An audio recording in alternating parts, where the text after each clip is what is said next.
É cada vez mais comum o uso de hormônios para o benefício, para o ganho estético.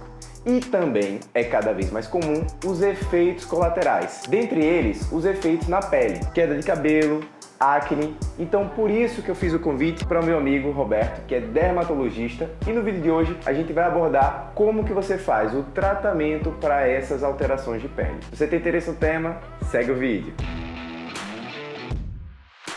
Fala galerinha, beleza? Danilo Pereira, médico do esporte, mais um vídeo aqui no canal. Caiu de paraquedas aqui agora, se liga que toda terça, quarta, quinta e sexta tem vídeo novo sobre o mundo, sobre o universo da medicina esportiva. Temas muitas vezes escolhidos por vocês, mas vez ou outra eu pego um tema, história de consultório, algo que me chame mais atenção. E essa foi uma história de consultório do dia.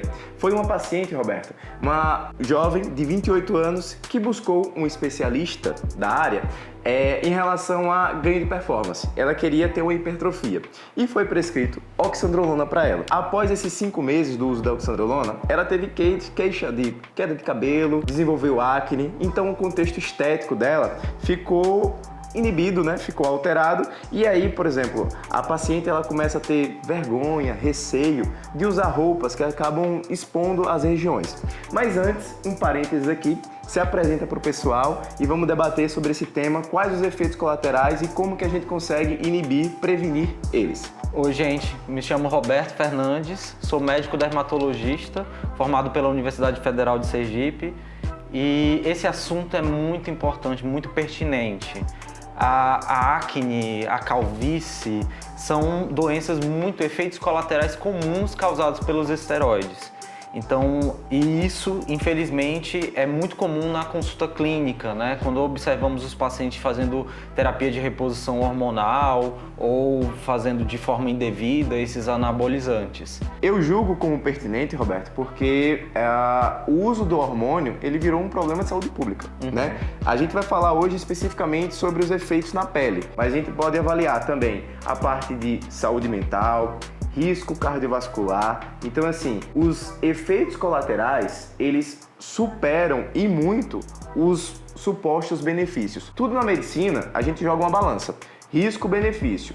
Se o benefício ele supera o risco, a terapia ela está validada. Mas se o risco ele supera e muito um benefício de uma terapia, não é para ser feito. Por mais que muitos especialistas, né, joguem a ideia para você de segurança, que você vai fazer os exames e que vai ter tudo de controle, isso não tem nenhuma evidência. É apenas um relato de caso, é apenas uma experiência de um profissional que está querendo te vender algo. E aí, quando o efeito colateral acontece, vai ao quê? Vai ao médico de verdade. Então a gente precisa abordar esse tema com validade, com evidência científica. Então vamos lá. Essa paciente, o que um dermatologista conseguiria fazer para ajudar esses efeitos colaterais? Eu acredito que seja um primeiro ponto, né? Parar de usar o hormônio. Parar de usar. Pensando assim, o retorno desse cabelo voltar a crescer, essa acne, como que você reverte esse processo? Primeiro ponto, né? O que acontece? Tanto a queda de cabelo quanto essa acne. E segundo ponto, como que a gente consegue reverter? Deixa eu só abrir um parênteses. Eu tô vestindo aqui fazendo uma interlocução entre vocês, né? Então eu tô colocando mais dúvidas do que respostas, né? Seria mais ou menos assim, vocês mandam essas dúvidas através de mim e o especialista responde. Vai lá. Exato. Acaba que o cabelo e a pele existem receptores. É como se fossem aberturas que se comunicam com esses hormônios. Então, a ligação desse determinado hormônio que a pessoa está utilizando se liga às células, né, às estruturas da pele, às estruturas do cabelo. E isso leva a uma alteração nelas, né, tanto na pele, com o passar do tempo na descamação, na produção de sebo. E isso influencia na qualidade do sebo, no aumento dessa quantidade de sebo, e também influencia na queda do cabelo. Então, acaba tendo um padrão androgenético, né? E por isso associado principalmente em mulheres um tipo de calvície, a alopécia androgenética feminina, né? E nos homens também a alopécia androgenética. Então isso acontece, né? Os hormônios acabam se ligando a determinados receptores dessas estruturas e acabam desenvolvendo a queda, acaba caindo o cabelo e alterando, e produzindo mais sebo e alterando a qualidade desse sebo. E aí vai propiciando um quadro de acne e de queda de cabelo, calvície. Então você tem a mesma base para explicar os dois motivos, né? Exato. E feito isso aconteceu. Existe uma relação assim entre dose e tempo? Por exemplo, se você usa mais hormônios, se você usa por mais tempo, isso vai ter mais efeito colateral? Essa teoria, essa tendência seria, por exemplo, se eu uso só uma ou se eu uso 3? Se eu uso um hormônio por 5 meses e se eu faço o uso de hormônio por 2 anos, existe essa piora? Quanto mais uso, mais pior seria? Sim, existe. Então, os casos de pessoas que estão realizando, por exemplo, necessidade, tem uma baixa de testosterona e você realiza e mantém um platô, um nível de testosterona adequado àquele paciente, tudo bem, isso pode acontecer ou não dessa pessoa ser mais sensível a esse esteroide, a esses anabolizantes, tá? Mas se você, digamos, está utilizando altas doses, né, fazendo com que haja picos dessas substâncias, isso vai influenciar a ter mais queda e desenvolver mais acne. Então existe uma relação sim, mas isso vai de pessoa para pessoa. Você pode encontrar algumas pessoas que fazem uso de altas doses de anabolizantes e não tem nenhum efeito colateral, enquanto que outras não. Outras vão ter esse efeito colateral com poucas doses. Então tem essa característica de pessoa a pessoa. A questão da média, né? O grande e grosso vai estar na média, algumas pessoas vão estar abaixo, algumas pessoas vão estar mais acima. Exato. Roberto, e assim, especificamente, eu encaminhei essa paciente a você. E aí, o que é que você faria com ela?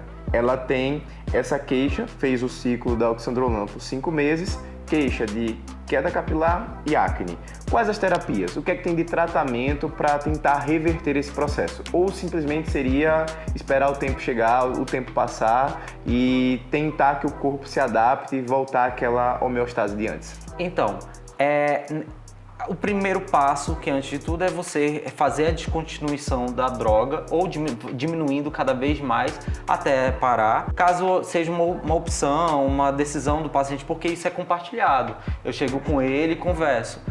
Caso ela deseja continuar com esse medicamento, a gente vai utilizar tratamentos que vão melhorar a qualidade da pele. Então, medicações tópicas, dependendo do quadro da extensão, a gente evolui para tratamentos orais, de tomar. E são difíceis, são quadros resistentes, mais complicados de tratar. Então, eu utilizo antibióticos, né? E eu também posso utilizar a isotretinoína, que é uma medicação que age em vários pontos da inflamação da acne. Em relação a cabelo, a gente utiliza bloqueadores, né? Bloqueadores desses receptores que a gente conversou antes, que vão se ligar ao anabolizante, a essa caixinha, né? Que acaba se ligando e promovendo essa queda. Então, eu vou acabar utilizando um bloqueador dessa caixinha, onde vai receber o anabolizante. Então, existem medicações como a espironolactona, a finasterida, e eu vou avaliando, né, o paciente a cada consulta para ver essa resposta, ver se ele está adequada,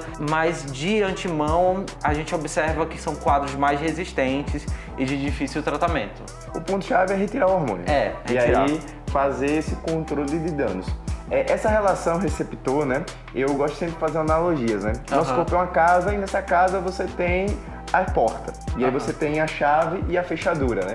Então seria assim, teve o uso do hormônio. A fechadura, a chave, ela vai fazer com que, na verdade, não abra, mas que feche essa porta e aí vai ter inibição, vai ter esse processo, né, de queda do cabelo e essa produção maior desse sebo. Então, se você bloqueia a chegada da chave, você não vai ter esse fechamento da porta, essa inibição do processo.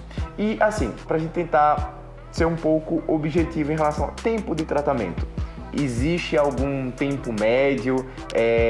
Quanto de segmento que você orientaria essa pessoa para ter com você? Então, o mínimo para você observar uma resposta é de 6 meses. para você ter uma resposta daquele tratamento. É um tratamento um pouco longo, chega a durar de 1 a 2 anos para você ter aquela resposta adequada, mas o início dela é a partir de 6 meses. Só para a gente chegar e fazer uma conclusão dessa ideia. Por mais que seja vendido, e isso está sendo muito vendido em rede social, não existe segurança no uso de hormônios e esteroides para você que quer unicamente ter um ganho estético. O hormônio ele foi feito para quem precisa. A gente citou aqui, né, sobre deficiências, o hipogonadismo, que quem não tem essa produção ou tem uma baixa produção vai ter o benefício do uso para que você mantenha na dose fisiológica, mas não para você botar mais para cima, suprafisiológico, ou eu quero aumentar a minha testosterona. Eu tenho uma testosterona de 400, eu vou jogar para 700. Isso não significa nada, você está apenas aumentando o seu risco cardiovascular e, especificamente de pele, aumentando essa chance de efeitos colaterais. Então, caso você tenha uma prescrição, orientação, para a gente fechar aqui esse vídeo de hoje, busque uma segunda conduta, uma segunda avaliação para que você entenda melhor esse processo. E se você gostou das orientações aqui do Dr. Roberto, eu vou deixar o link do vídeo dele em que ele aborda com mais detalhes esse passo a passo do processo dos efeitos dos anabolizantes, quais as terapias, quais os tratamentos, de maneira mais densa, tá certo? E se você chegou até aqui agora nesse vídeo, não esquece, deixa o seu like, tem dúvidas, comentários sobre esse ou outros temas, joga aqui, vamos ter um bate-papo. Chegou até aqui, faz a inscrição, ativa o sininho para não perder nenhum vídeo e vamos pro próximo.